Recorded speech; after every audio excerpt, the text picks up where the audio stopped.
السلام علیکم۔ ہم ہر شخص کو اپنی بات پر متفق نہیں کر سکتے۔ ہم حالات کو ہمیشہ اپنے مطابق نہیں بدل سکتے۔ ہم ہر وہ چیز نہیں پا سکتے جو ہم چاہتے ہیں یا جس کی خواہش کرتے ہیں۔ زندگی اسی حقیقت کا نام ہے۔ کچھ ہمیں اپنی مرضی کا مل گیا اور کچھ چیزوں میں ہماری رضا نہیں ہوتی، مگر ہمیں قبول کرنا پڑتا ہے۔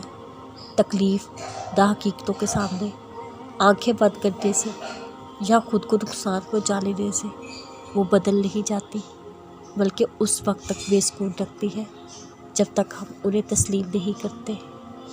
ہمارا کسی چیز سے لگاؤ یا محبت کرنا غلط نہیں ہوتا، بس ہمارے انتخابات غلط ہوتے ہیں۔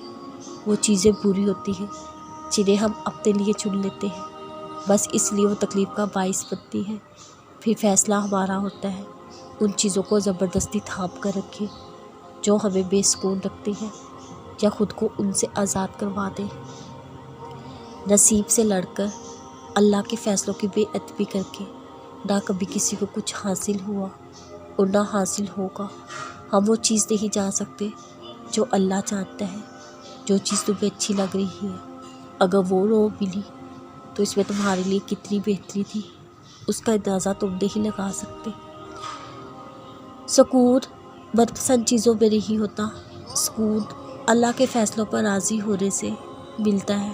اگر تمہیں لگتا ہے جو تمہاری چاہت ہے اسے پانے سے تمہیں سکون ملے گا تو کیا سوچا ہے؟ اسے پا لینے سے بھی سکون نہ ملا، کیا کرو گے؟ اگر اللہ کو ناراض کر کے کچھ حاصل کر بھی لوگے، آخر کب تک خوش رہو گے؟ اگر اپنی چاہت کو پانے سے بے سکونی بڑھ گئی تو کہاں جاؤ گے؟ کس کو بتاؤ گے یہ تمہارا انتخاب تھا؟ یہ بے چینی، بے سکونی تمہاری اپنی فرمائش تھی۔ تم کہانی کے اختتام میں اللہ کو قصوروار ٹھہراتے ہو، مگر یہ نہیں سوچتے ان چیزوں کے پیچھے بھاگنے کا فیصلہ کس کا تھا؟